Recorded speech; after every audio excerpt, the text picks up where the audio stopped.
All right, thanks for stopping by. I have a story to tell. Let me go over here and pop the hood on the Matty wagon. Let's talk about it.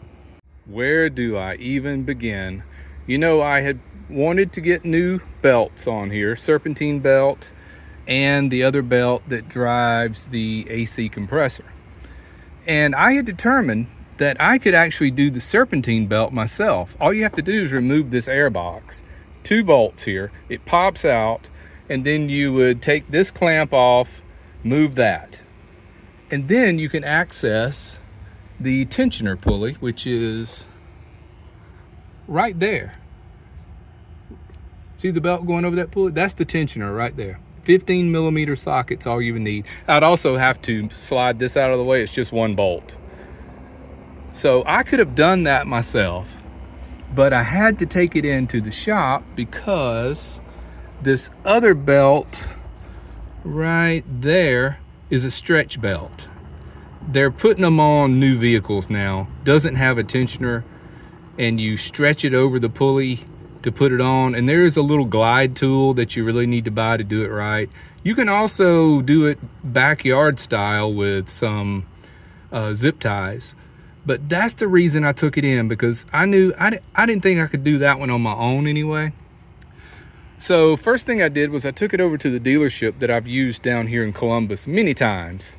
Last time I was here, I had a radiator flush there, transmission fluid service, everything went good, prices were good. They had me in and out of there in 3 hours. Well, I made an appointment to come over and go over and get belts. Set the appointment, showed up at 11:30, check in. I was just gonna hang out in the waiting room. At 4 o'clock, this guy comes up to me and says, "Oh, we gotta order those belts."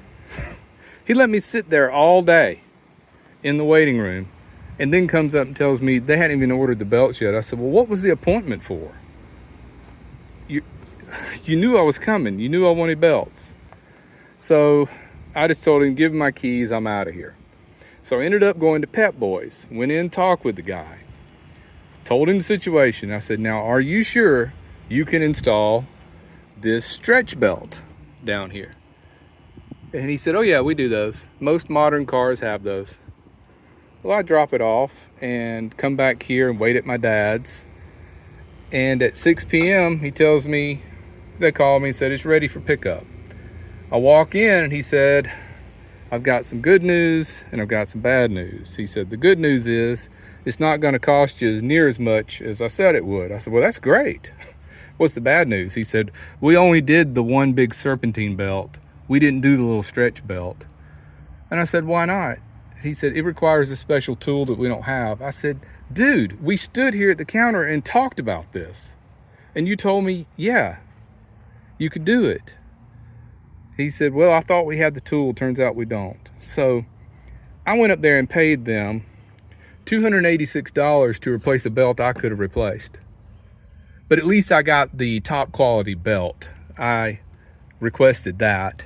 And I have looked at it, and there is print on the side when I crank the engine. If I stop the engine in time, you could see it, but right now the printing is on the other side of the belt.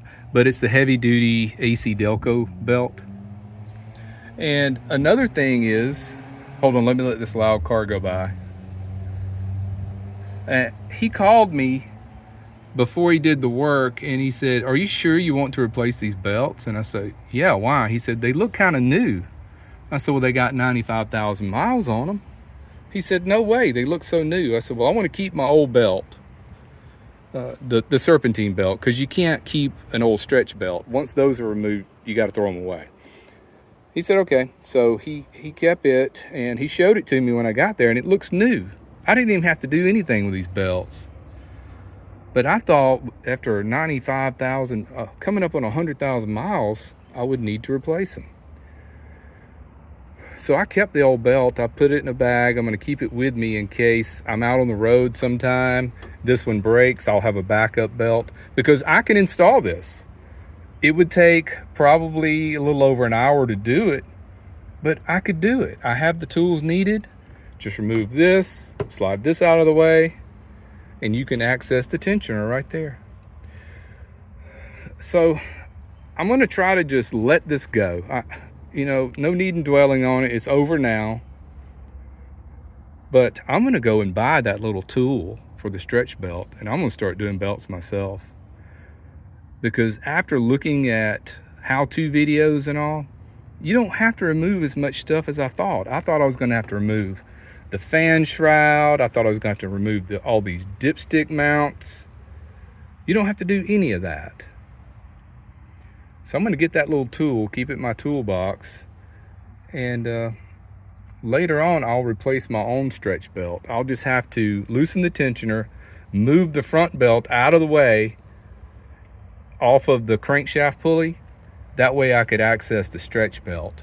But all it does is go from the crankshaft pulley over to the AC compressor. That's all it runs. So if that belt breaks, I can still drive the van. I just won't have any AC. But with the serpentine belt, it turns all the important stuff like water pump, alternator, power steering.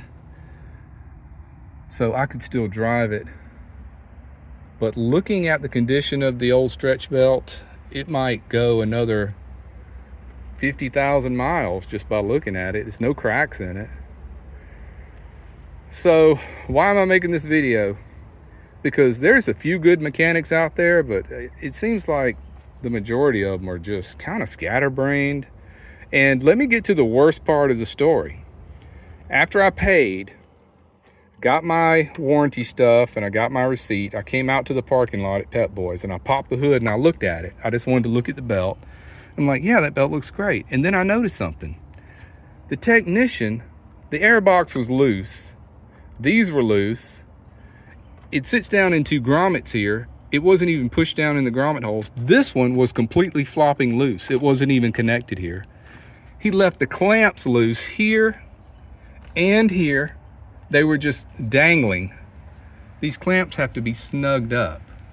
And another thing, he didn't even line up this air pipe here. It was in catty corner.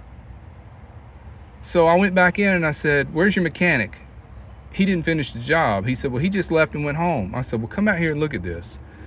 So the guy that works the front desk come out with his screwdriver, and we put it all together, all in the parking lot, right? And I'm just telling him, this is just shoddy work. I'm just a little upset at that. And I leave. I get back here to my dad's house, and I open the hood and I'm looking at it. Something don't look right. It looks different. This wiring harness was way down here on the fan shroud. He didn't secure it. It has clips here, and here. They were unclipped. This was all the way routed down around here. And I thought, this is not the way it's supposed to be. And I can't remember, but it looks like it used to be routed under here. It makes sense because there's clips that hold it along here, all the way over.